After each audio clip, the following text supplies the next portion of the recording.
spaces sa isang compound sa Sagunsongan, Marawi City para maipagpatuloy ang pag-aaral ng mga estudyante. Kabilang dito ang mga TNS ng Mambuhay Elementary School, Bangolo Elementary School, Marawi Central Elementary Pilot School, Marawi City Elementary School, at Dansalan National High School. Higit sa 700 na mga estudyante mula kinder hanggang grade 12 ang nag-aaral sa TNS.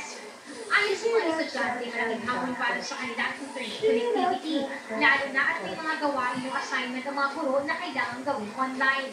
Tulad na lamang ng grade 11 student na si Aslay Ayogkan. Anya, kailangan pa niyang pumunta sa malayong lugar na may internet para lamang makagawa ng assignment.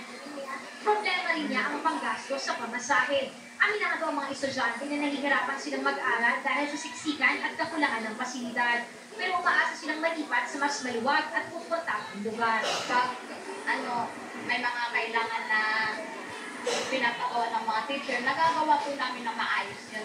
Kaso yung iba, hindi kasi wala naman po kami. Galing. Galing. Wala po yung internet.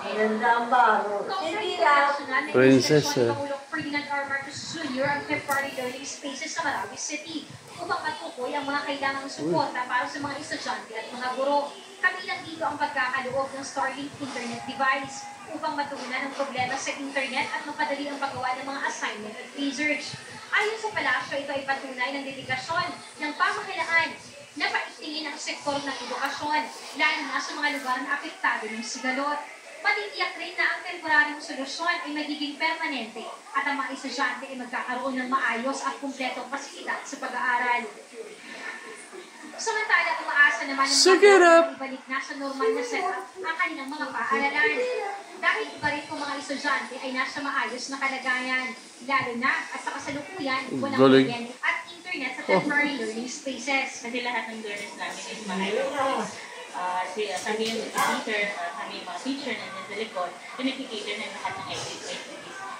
Matapos ang pag-inspeksyon sa temporary learning spaces sa Sagunsongan, galing. naman si Pangulong Marcos Jr. sa Dansalan Integrated School upang personal na silipin dito na bahagi ng post-contact education infrastructure sa Marawi City.